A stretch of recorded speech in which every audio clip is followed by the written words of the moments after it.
Misteri harta Nabi Sulaiman. Pada masa lalu, hiduplah seorang putri yang cantik jelita bernama Dewi Kadita. Dewi Kadita dikenal sebagai wanita yang berparas sangat cantik. Bahkan kecantikannya banyak yang memujinya. Dan kabar kecantikan parasnya menyebar hingga setiap pelosok kerajaan Pajajaran. Ia adalah anak dari Raja Mundingwangi dari kerajaan Pajajaran. Meski memiliki anak yang berparas sangat cantik, beliau masih selalu bersedih karena Raja Mundingwangi ternyata sangat mendambakan seorang anak laki-laki untuk dapat menggantikan seorang raja nantinya kelak.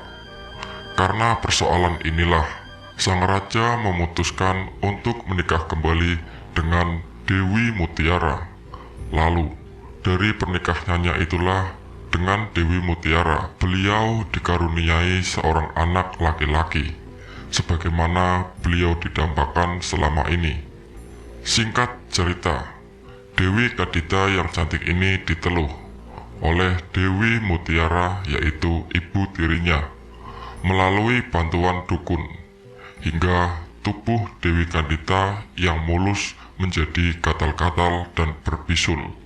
Wajahnya yang cantik pun menjadi kudisan dan bernanah.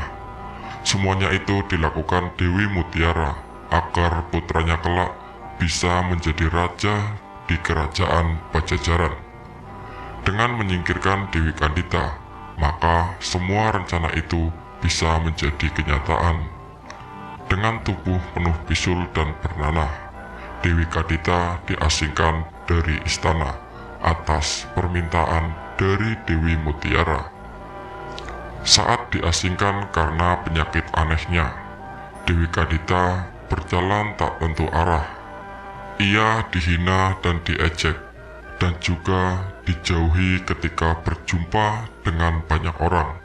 Karena bau busuk tubuhnya, ia terus-menerus menghindar dari keramaian, berjalan jauh hingga ia tersesat di sebuah pantai yang sepi dan menetap di situ dengan segala kepedihannya. Di pantai yang sepi ini, ia mencurahkan segala kesedihannya dan juga penderitaan yang ia alami. Dewi Kadita pun berniat untuk bunuh diri dengan cara menceburkan diri ke laut. Lalu, saat ingin menceburkan dirinya ke laut, tiba-tiba muncullah sesosok berjubah berwarna putih. Siapakah sosok berjubah putih tersebut? Beliau adalah Nabi Khidir alaihi salam. Dengan suara yang lantang, ditegur dan dimarahilah Dewi Kadita dengan mengingatkan bahwa sebagai manusia yang melakukan tindakan bunuh diri adalah sebuah dosa besar dan tidak diampuni oleh Allah Subhanahu wa Ta'ala, dan jaminannya adalah neraka. Sambil menangis, Dewi Kadita pun bertanya, apa yang harus dilakukan untuk menutupi aib itu? Lalu Nabi Khidir pun menjawab, itu bukanlah sebuah aib, tapi adalah takdir dari Allah Subhanahu wa Ta'ala. Atas seizin Allah, Nabi Khidir menawarkan kepada Dewi Kadita untuk tinggal di Laut Selatan, sekaligus bertugas untuk menjaga harta Nabi Sulaiman alaihi salam, dan juga ikut lingkungan sepanjang pantai selatan Jawa, dan juga ikut melestarikan lingkungan pantai selatan.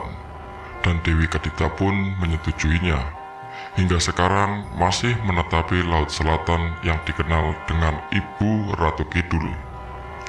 Dan dengan bantuan oleh Nabi Khidir alaihi salam, memohon kepada Allah Subhanahu wa Ta'ala, sembuhlah penyakit Dewi Kadita.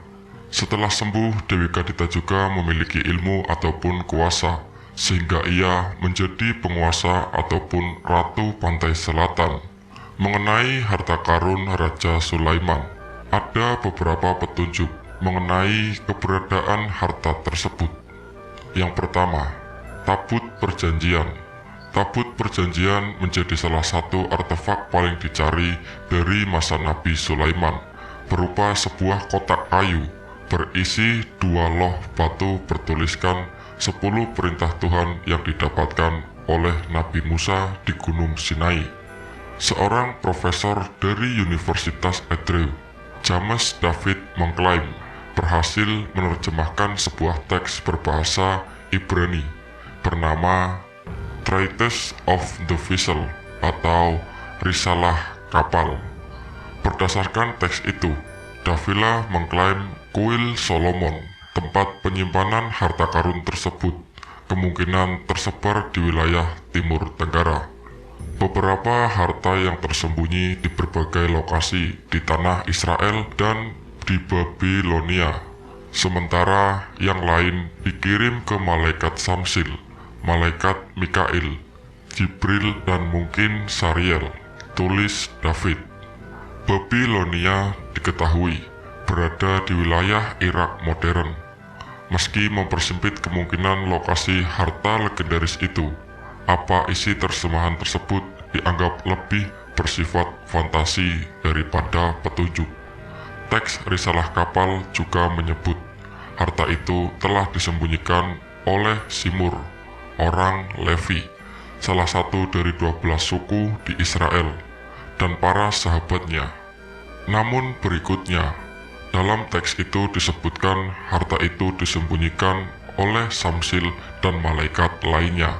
Teks itu juga memuat daftar harta Nabi Sulaiman melalui ornamen Taman Eden, instrumen musik yang terbuat dari emas dan kemah suci, tempat ibadah yang dapat dipindah-pindahkan untuk bangsa Ibrani. Peninggalan paling suci di antara harta itu adalah tabut perjanjian, peti bersepuh emas yang usianya sekitar 3.000 tahun. Berdasarkan teks kitab orang Israel, sesepuh perintah Allah yang juga diturunkan kepada Nabi Musa terdapat dalam peti itu dan juga tersimpan di Haikal Sulaiman atau Solomon. Selain itu, peti tersebut juga berisi berbagai harta karun. Bangsa Babilonia menghancurkan kuil Sulaiman pada tahun 587 sebelum Masehi. Sejak itu, peti berisi harta tersebut lenyap. Selama berabad-abad, para arkeolog mencari peti harta karun tersebut, namun tetap saja tidak mempunyai petunjuk keberadaan peti itu dirusak ataupun disembunyikan. Kedua, cincin penguasa dunia. Menurut legenda, Nabi Sulaiman memiliki cincin yang sungguh berharga. Tak hanya nilainya yang tinggi, cincin tersebut konon juga memiliki kekuatan magis, bisa mengendalikan roh dan setan. Banyak yang meyakini benda itu bisa menjaga dan memberi perlindungan kepada pemakainya. Seperti yang dikisahkan, suatu hari sang raja kehilangan cincinnya yang berharga tersebut di perairan sungai Yordan. Sulaiman menganggap perhiasan itu telah hilang untuk selamanya, hingga seseorang nelayan mengembalikan benda tersebut kepadanya. Menurut cerita, cincin tersebut ditemukan dalam badan ikan. Keberadaan cincin berharga itu kini menjadi misteri. Konon, ia ikut dimakamkan di sisi jenazah Nabi Sulaiman, sementara di mana gerangan makamnya belum diketemukan hingga saat ini.